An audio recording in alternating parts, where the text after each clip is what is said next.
Hey guys, this is Ayantika and welcome to Unstoppable Bomb. So guys, आज का video is very serious because this is about life and death.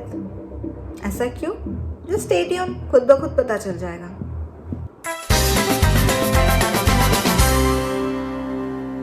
चारों तरफ की माहौल बहुत गर्म हो चुके हैं और होए भी क्यों ना, स्टूडेंट्स की लाइफ का सवाल है और सिर्फ स्टूडेंट की लाइफ का नहीं. जिस एग्जाम के बेसिस पे दुनिया के फ्यूचर डॉक्टर्स डिसाइड होने वाले हैं, अगर उसी एग्जाम में करप्शन हो तो जनता माफ थोड़ी करेगी.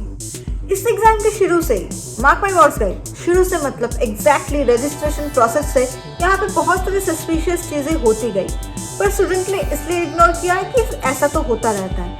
पर असली सच्चाई तो तब सामने आई जब रिजल्ट रिवील हुए. आपकी जानकारी के लिए बता दो दोस्तों, पहले AIPMB हुआ करता था, पर उसके बाद जब नीट स्टार्ट हुआ तब उसका रिस्पॉन्सिबिलिटी था CBSE के ऊपर. मगर ताकि ये एग्जाम्स काफ़ी ट्रांसपेरेंट हो और अनबायस्ड हो, इसीलिए एक नया एजेंसी स्टार्ट किया गया, NTA नेशनल टेस्टिंग एजेंसी, जिसके ऊपर इस एग्जामिनेशन का पूरा रिस्पॉन्सिबिलिटी दिया गया. तो अब बात करते हैं इसके रजिस्ट्रेशन प्रोसेस के बारे में.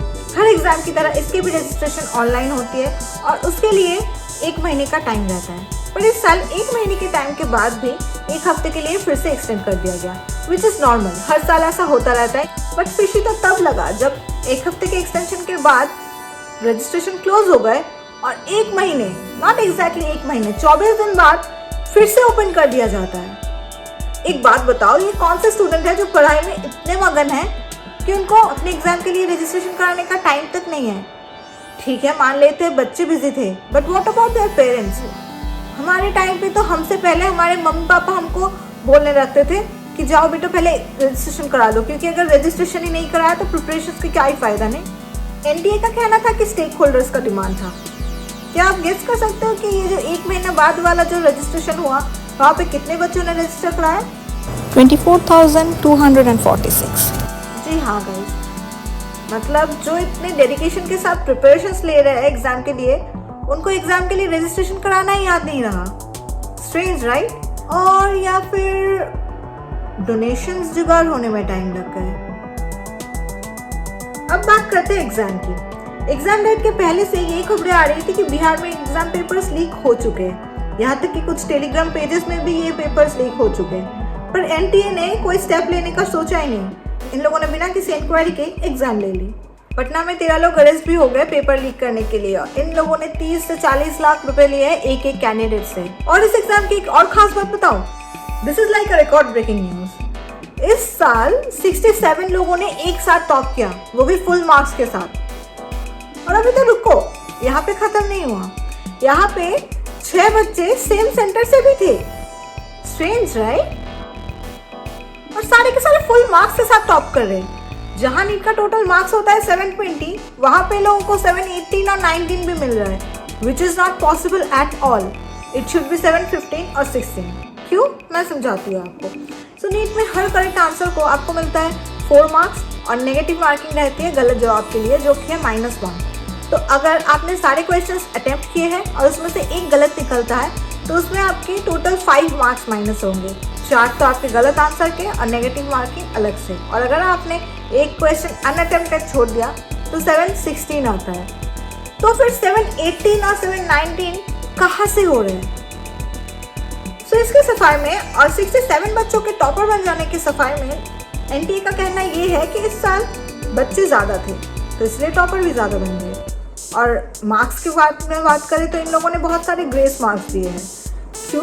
क्योंकि इन लोगों ने क्वेश्चन पेपर ही गलत सेट किया था. NTA वालों, क्वेश्चन पेपर कैसे गलत सेट कर सकते हो आप? नीट मार के नीट का क्वेश्चन पेपर सेट कर रहे थे क्या? रीचेकिंग नाम की चीज़ होती नहीं है.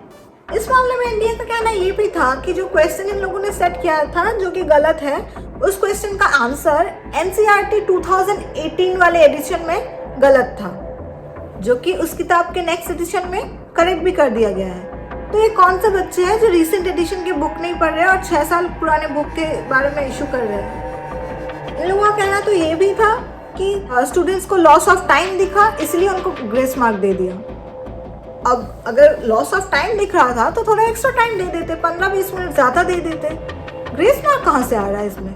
और गाइस एक बात बताओ, अगर आप कहीं एग्जाम देने जाओगे तो एग्जाम सेंटर नज़दीक ही चूज करोगे ना, ताकि आपके ट्रैवल टाइम कम लगे और जल्दी पहुंचो, आपका पीस ऑफ माइंड बना रहे.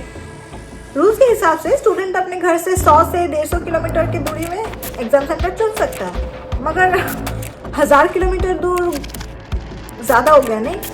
और इंडिया में रिजल्ट्स डिले होना तो बहुत कॉमन है, बट इस बार सरप्राइजिंगली रिजल्ट्स 10 दिन पहले आ गए, और वो भी किस दिन, जिस दिन इलेक्शन रिजल्ट आउट होने वाले हैं। ये सिर्फ एक कोइंसिडेंस था या सोची समझी स्ट्रैटेजी? ये इसलिए तो नहीं किया गया कि इलेक्शन रिजल्ट के चक्कर में लोग नीट के रिजल्ट पे ध्यान नहीं देंगे? और अभी भी नहीं लगता कि सिस्टम करप्टेड है? कम ऑन, इतने भी पागल नहीं है जनता। गाइस, नीट एग्जाम से ना फ्यूचर डॉक्टर्स बनने वाले हैं, और अगर डॉक्टर ही करप्टेड हो तो पेशेंट कहाँ जाए? जो लोग पैसे के बदले में क्वेश्चन पेपर्स लीक कर रहे हैं, उन लोगों को जब डॉक्टर की ज़रूरत पड़ेगी, हिम्मत रहेगी ऐसे डॉक्टर्स के पास जाने के? और गाइस, बच्चों के पास इतने पैसे तो आने नहीं हैं, पेरेंट्स से ही लिए होंगे ना। तो उन पेरेंट्स को कभी ये ख्याल नहीं आया कि बुढ़ापे में जब हमको डॉक्टर्स के पास जाना है तो ऐसे ही डॉक्टर्स मिलेंगे हमको ट्रीटमेंट के लिए? कहाँ जा रहा है देश का फ्यूचर? हमारा एजुकेशन सिस्टम वैसे ही बहुत वीक है। यहाँ पे स्टूडेंट के सिलेबस में वो चीज़ें डाला जाता है जो उनको लाइफ में कभी काम नहीं आनी। एजुकेशन शुड बी होलसम, जिसमें बच्चों को शिक्षा और समझदारी दोनों मिले। आजकल के बच्चों में कम्युनिकेशन स्किल्स की कितनी कमी है, और ऑनलाइन एग्जामिनेशंस करा के तो स्टूडेंट की और लगा दी। पढ़ाई तो मानो मजाक बन गई। बच्चों को रियल एजुकेशन की ज़रूरत है, कम्युनिकेशन स्किल्स की ज़रूरत है। किसी बच्चे से अगर आप जाके उसका नाम पूछ लो ना तो बच्चा शर्माने लगता है। क्यों? क्योंकि उसको स्कूल में कम्युनिकेट करना सिखाते ही नहीं है। सोशलाइजेशन के नाम पे सिर्फ सोशल मीडिया पता है इन बच्चों को। और ऊपर से सिलेबस का इतना प्रेशर, पढ़ाई के अलावा घर से बाहर जाके 2-4 लोगों से मिलेंगे कहाँ? सिलेबस तो ऐसे बनाई है कि टॉपिक्स थोड़े थोड़े डाल के बस दिखाया गया है कि हाँ ये भी हम स्टैंडर्ड के बच्चों को पढ़ा रहे हैं, पर उसका एक्सप्लेनेशन कहाँ है? बच्चे समझेंगे कहाँ? क्लास 8 के बच्चे को 12th स्टैंडर्ड की बुक खरीदनी पड़ रही है वो चैप्टर समझने के लिए। और ऊपर से ऐसे एग्जामिनेशन सिस्टम, ऐसे करप्टेड एजुकेशन सिस्टम, बच्चे मर रहे हैं।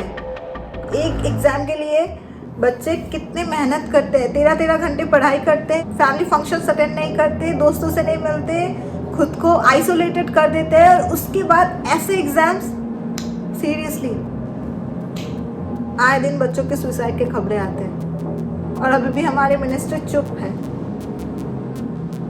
Guys, what are your thoughts about it? Comment section खुला है, you are open to share your thoughts here. Anyways, I will take a leave. मिलते हैं नेक्स्ट वीक, तब तक के लिए स्टे सेफ।